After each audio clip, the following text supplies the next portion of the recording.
Nama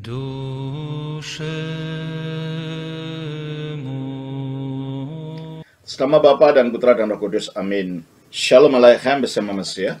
Selamat bertemu kembali saudara dengan saya, Archimandrit Romo Daniel Biantoro, Ketua Umum dan Pendiri dari Gereja Ortodoks Indonesia. Kita akan melanjutkan acara kita, yaitu menjawab pertanyaan-pertanyaan yang saudara sudah kirim kepada saya. Tetapi sebelumnya, bagi yang belum, jangan lupa untuk subscribe, dan untuk klik itu loncengnya dan like-nya, serta share kepada sebanyak teman yang saudara inginkan untuk ikut belajar di sini. Dan kalau saudara ingin belajar lebih lanjut, lebih dalam dari Iman Rasuli ini, kami punya program namanya Katekisasi Nasional, dan saudara bisa ikut di sana. Tapi hanya saya ingatkan, program Katekisasi Nasional ini hanya diperuntukkan oleh mereka yang ingin betul-betul belajar ortodoks dan ingin menjadi bagian dari gereja ortodoks. Kalau hanya untuk belajar saja, ya memang tidak diizinkan untuk masuk di situ, sebab ini memang pelayanan gereja, ya. Dan kalau saudara tertarik untuk katekisasi nasional ini, saudara bisa menghubungi Romo Yakobus yang nomor teleponnya ada di bawah video ini. Dan di samping itu kami juga punya, kalau saudara ingin mengetahui lebih kepada sisi akademis daripada Iman Rasuli Ortodoks ini, kami punya program Sekolah Teologi Ortodoks, STT Ortodoks, online. Dan saudara bisa juga telepon Romo Yakobus yang sama itu, minta untuk dihubungkan dengan Bapak Artemius atau Bapak Thomas untuk menanyakan kemungkinan-kemungkinan dan hal-hal yang bersangkutan dengan kalau saudara ingin menjadi mahasiswa di sana. Saudara bisa kontak dengan Bapak Artemius. Kalau saudara ingin mengunjungi salah satu daripada komunitas kami atau gereja kami atau parokia kami, di akhir dari setiap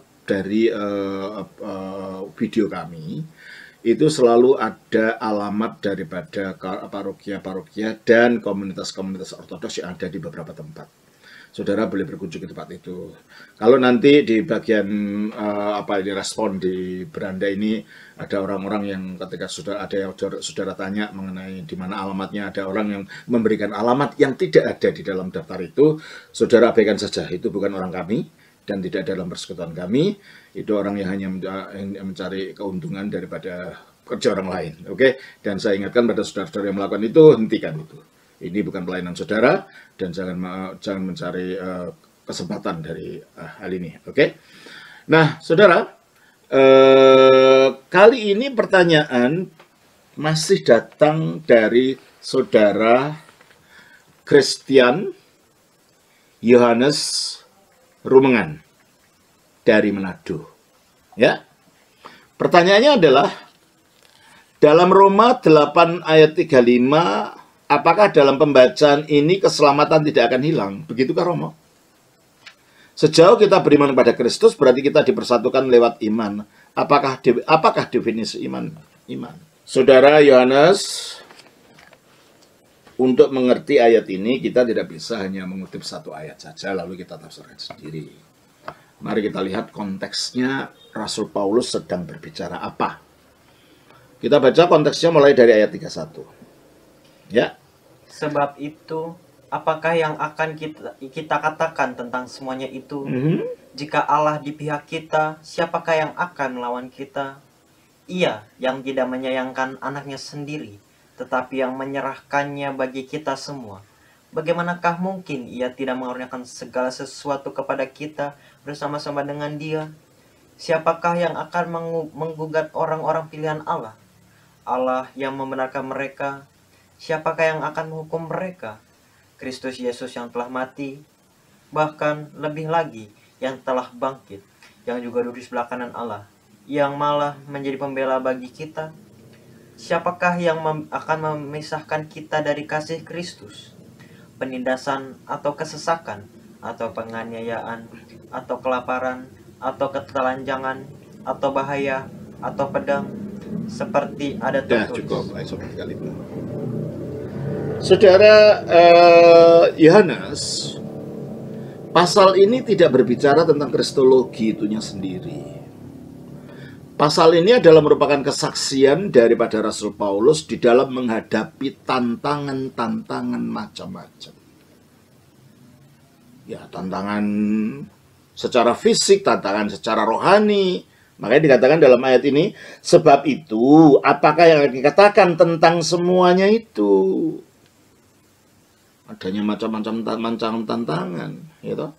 Kalau Allah itu begitu mengasihi kita, Allah itu sampai merelakan memberikan kasih karunia-Nya kepada kita di dalam Kristus. Dengan semuanya ini apa yang kita katakan? Jika Allah di pihak kita, nah ini itu menunjukkan bahwa Allah di pihak kita, gitu ya. Siapakah yang akan melawan kita? Nah ini kan, jadi konteksnya dengan orang-orang yang melawan. Konteksnya dengan permasalahan-permasalahan dihadapi di dalam kacamata pemahaman kita tentang Allah yang memberikan keselamatan di dalam Kristus. Ya. Nah, Allah yang bagaimana ini? Allah di pihak kita itu. Ayat 32. Ia yang tidak menyayangkan anaknya sendiri, tetapi yang menyerahkannya bagi kita semua. Itu Allah yang begini. Sampai anaknya yang kekasih itu diserahkan, tidak disayangkan. Diserahkan untuk mati, disalibkan untuk menderita bagi penebusan manusia. Loh, Allah ini loh yang mengasihi kita itu. Allah yang begini ini loh yang ada di pihak kita itu. Itu loh maksudnya. Terus, Ia yang tidak menyayangkan anaknya sendiri, tetapi yang menyerahkannya bagi kita semua. Nah sekarang terus, nah kalau Allah ini seperti ini, bagaimana mungkin Ia tidak mengaruniakan segala sesuatu kepada kita bersama-sama dengan Dia? Nah, kalau Allah itu yang begitu mengaruniakan anaknya seperti itu, yang bagaimana mungkin Dia tidak mengaruniakan segala sesuatu kepada kita, termasuk kemenangan. Kemenangan dari apa? Kemenangan dari lawan-lawan yang melawan kita, entah itu kemenangan secara rohani maupun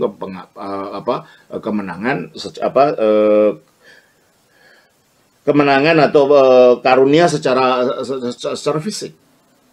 Ya, perlawanan maksud saya, perlawanan secara fisik. Ya. Siapakah, nah ini bentuk perlawanan itu. Siapakah yang akan menggugat orang-orang pilihan Allah? Nah itu. Kalau kita di dalam Kristus kita dipilih. Karena kita menyatu dengan keterpilihan Kristus. Yang dipilih adalah Kristus, ya. Bukan kitanya per se. Bukan kitanya pada diri sendiri. Coba kita baca di dalam 1 Petrus 1 ayat yang ke-20.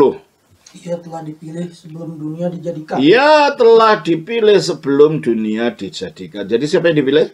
Kristus. Makanya Efesus 1 ayat 18, ayat yang keempat. Sebab di dalam Dia. Di dalam Dia, garis bawah itu di dalam Dia. Kalau kita di dalam Dia, kalau kita manunggal dengan Dia, kalau kita beriman dalam Dia yang telah dipilih sebelum dunia dijadikan itu, maka Allah telah memilih kita. Allah memilih kita. Karena kita di dalam Dia. Sebab yang dipilih oleh Allah adalah Kristus. Jadi dengan di dalam Dia, dengan menyatu di dalam Dia, kita ikut ambil bagian di dalam keterpilihan Kristus sejak sebelum dunia dijadikan itu. Jadi yang dipilih bukan kita perorangan, yang dipilih sejauh kita di dalam Kristus. Dan keterpilihan itu bukan meniadakan kehendak bebas. Ya toh? Kalau kita berada dalam Kristus harus dengan kehendak bebas untuk mau percaya. Nah, kalau kita di dalam Kristus, maka kita ikut terhisap apa yang ada di dalam Kristus. Kalau Kristus dipilih sejak dunia belum dijadikan, kita pun jadi terpilih seperti itu. Ayat 4 ini. Sebab di dalam Dia Allah telah memilih kita sebelum dunia dijadikan. Di dalam Dia Allah telah memilih kita, sebab yang dipilih sebelum dunia dijadikan adalah Kristus. Nah, itulah maksudnya, ya. Jadi, siapa yang menggugat orang pilihan Allah? Kalau dalam Kristus kita terpilih. Masa Allah yang membenarkan mereka? Allah itu membenarkan kita, menganggap kita benar dalam Kristus, dipilih. Masa Dia menggugat kita? Tidak mungkin lah, gitu loh maksudnya. Argumentasinya di situ, ya. Terus, siapakah yang akan menghukum mereka? Siapa? Kristus Yesus yang telah mati, loh masa Dia mati bagi kita untuk keselamatan kita, kok Dia yang menghukum kita? Ya enggak lah, gitu maksudnya gitu ya. Terus, bahkan lebih lagi yang telah bangkit, yang juga duduk di sebelah kanan Allah, yang malah menjadi pembela bagi kita. Loh, Kristus yang begini, yang menjadi pembela bagi kita, yang duduk di sebelah kanan Allah untuk merintis jalan keselamatan bagi kita. Aku pergi ke situ untuk menyediakan tempat bagi kamu yang telah bangkit, untuk supaya kalau dengan bangkitnya kita dengan dia, kita ikut diselamatkan. Masa Kristus yang gini ini akan menghukum kita? Ndaklah, itu loh ya. Jadi ini tidak ada kaitannya dengan predestinasi, tidak ada kaitannya dengan soteriologi. Ini adalah pengalaman iman, kesaksian ketika menghadapi permasalahan-permasalahan dalam kehidupan. Terus, ayat yang ke-35. Siapakah yang akan memisahkan kita dari kasih Kristus? Nah, kalau Kristus seperti itu, ya nggak ada lah bisa memisahkan kita dari dia. Umpamanya apa? Penindasan. Nah, kalau kita ditindas karena iman kita, ya nggak akan terpisah. Kalau kita tetap menyadari siapa Kristus itu, Kristus yang mengasihi kita, nggak akan sejauh kita tetap bertahan, ya nggak akan terpisahkan. Penindasan atau kelaparan, nggak akan itu memisahkan kita. Itu tidak akan bisa memisahkan kasih Kristus dari kita. Atau ketelanjangan, ya, ketelanjangan juga enggak. Atau bahaya. Hendak atau pedang, segala macam tekanan ini tidak akan mempengaruhi orang beriman. Segala bentuk perlawanan-perlawanan ini tidak mempengaruhi orang beriman. Jadi pertanyaan saudara, apakah dalam bacaan ini keselamatan tidak akan hilang? Bukan itu. Artinya orang ini tidak akan terputus dari kasihnya Allah. Jadi orang boleh, makanya ada istilah itu kan, makin dibabat makin merambat itu kan. Ketika orang Kristen mengalami aniaya, justru itu paling berkembang gitu loh. Itu yang tidak bisa memisahkan itu ya. Jadi ini bukan mengenai kristologi atau soteriologi, masalah keselamatan. Sejauh kita beriman pada Kristus, berarti kita dipersatukan lewat iman. Sejauh kita dipersatukan dengan Kristus, kita tidak dapat dipisahkan dengan macam-macam penindasan apapun, macam-macam kesulitan apapun. Kita punya kekokohan untuk tetap tinggal dalam iman, untuk kekokohan, untuk tetap tidak murtad, itu maksudnya. Dengan segala macam ancaman, dengan segala macam penindasan, kita tidak akan murtad, kita akan tetap berpegang pada Kristus, dan Kristus tetap menyatu dengan kita. Itu ya. Saudara mengatakan, apakah definisi iman? Kalau kita mengikuti Ibrani 11 ayat 1, kita baca. Ibrani 11 ayat 1 dikatakan begini. Iman adalah dasar dari segala sesuatu yang kita harapkan. Nah, iman adalah dasar dari segala sesuatu yang kita harapkan. Kita mengharapkan keselamatan. Dasarnya iman. Iman itu yakin dan meyakinkan diri. Jadi contohnya gini loh. Contohnya gini. Iman itu ada dua. Iman yang berasal dari hati dengan iman atau keyakinan yang berasal dari intelek. Umpamanya gini. Saya sakit gigi. Wah, diobati macam-macam, tidak sembuh-sembuh. Lalu ada teman datang kepada saya. Romo, saya punya teman seorang dokter gigi. Wah, manjur sekali semua obatnya. Kalau orang disentuh gitu aja, pasti giginya hilangnya bukan giginya yang hilang. Sakitnya yang hilang. Ya Pak? Wah, saya percaya pada orang ini. Saya beriman dengan orang ini. Kalau saya beriman dengan orang ini, apa yang saya lakukan? Saya pergi ke rumah dokter itu. Saya rela mulut saya diobok-obok sama dokter dengan alat-alatnya. Saya menyerahkan total apapun yang dilakukan oleh dokter itu. Karena harapan untuk sembuh. Inilah dasar daripada apa yang kita harapkan. Beda ya, yang satunya lagi. Ada orang datang pada saya, Romo, percaya nggak? Di zaman dulu, di Tiongkok sana, itu kaisar ada namanya Xi Huangdi. Percaya nggak? Iya, percaya sih. Efeknya apa? Emangnya saya akan pergi ke Cina cari kuburannya, ketemu Xi Huangdi? Enggak.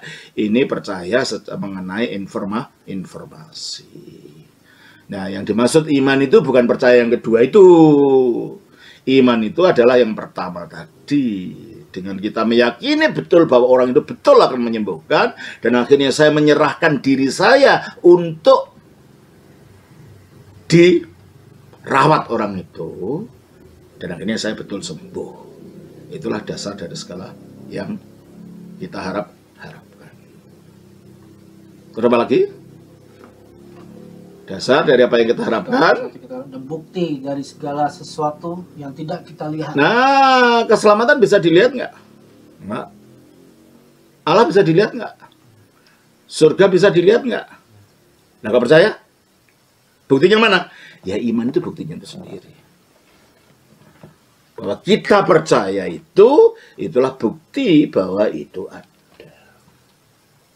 Jadi iman itu bukan hanya sekedar meyakini secara intelektual seperangkat proposisi doktrin, bukan itu. Iman itu bukan sekedar meyakini secara intelektual seperangkat proposisi doktrin, tapi iman itu harus keluar dari hati. Yang dari hati yang akhirnya diucapkan dengan mulut, ya saya percaya. Jadi bukan hanya dari sini keluarnya, harus dari hati. Coba kita baca di dalam Roma pasal 10 ayat 9 sampai 10. Sebab jika kamu mengaku dengan mulutmu bahwa Yesus adalah Tuhan dan percaya dalam hatimu bahwa Allah. Nah, sumbernya dari percaya dalam hati, lalu diakui melalui mulut. Nah, kalau kita mengatakan mulutnya Tuhan, ya aku percaya Tuhan, tapi hatinya tidak percaya. Dan hati yang tidak percaya itu tidak menimbulkan tingkah laku yang benar. Maka percaya yang demikian ini tidak akan menyelamatkan siapapun. Coba kita baca di dalam Matius pasal yang ke-7, 21. Bukan setiap orang yang berseru kepadaku, Tuhan, Tuhan. Nah, ini seruan hanya keluar dari keyakinan intelektual bahwa Yesus itu Tuhan. Tapi hatinya tidak menunjukkan iman tadi. Bukan setiap orang mengatakan kepadaku Tuhan, Tuhan, terus akan masuk ke dalam kerajaan sorga. Tetapi Mainkan dia yang melakukan kehendak Bapa-Ku yang di sorga. Jadi bukan hanya mulutnya ngomong, tetapi tingkah lakukan yang keluar dari keyakinan hati harus menunjukkan sesuai dengan iman tadi. Kalau kamu percaya Yesus adalah Tuhan, kamu harus rela menjadi hambanya. Kalau kamu rela menjadi hambanya, kamu harus taat kepada perintahnya. Itu loh, iman itu. Bukan hanya ngotak di sana saja. Ya aku imani saja, tapi perbuatannya masih perbuatan kayak orang nggak punya iman gitu loh. Mengikuti minum-minum, main perempuan, kalau perempuan main laki-laki, dan macam-macam gitu ya. Hidup mengikuti daging itu bukan beriman. Maka dikatakan iman di sini juga taat. Kita baca Ibrani 5 ayat 9. Dan sesudah yang mencapai kesempurnaannya. Sesudah dia mencapai kesempurnaannya kapan? Ketika dia sudah mati disalibkan, dikuburkan, bangkit, naik ke surga. Itulah dia mencapai kesempurnaan. Terus? Ia menjadi pokok keselamatan. Nah, maka dia menjadi pokok keselamatan. Bagi siapa? Yang abadi bagi semua orang yang taat Ya, kepada. bagi orang semua yang taat. Jadi iman itu juga menyangkut ketaatan. Bukan persetujuan secara intelektual saja, tapi keyakinan dalam hati betul memang demikian, lalu disertai dengan ketaatan untuk melaksanakan kehendak daripada dia yang kita taati. Kalau dia Tuhan artinya Tuhan, penguasa, maka kita rela jadi hambanya. Gitu kan? 2 Korintus 4 ayat 5. Sebab bukan diri kami yang kami beritakan, tetapi Yesus Kristus sebagai Tuhan. Dan diri kami sebagai hamba. Yaitu Kristus sebagai Tuhan, sebagai penguasa, dan diri kami sebagai hamba. Rela untuk menghamba, pertama menghamba kepada Kristus, lalu menghamba melayani yang lain. Jelas ini ya? Itulah artinya iman di sini. Atas nama Bapa, Putra, Roh Kudus.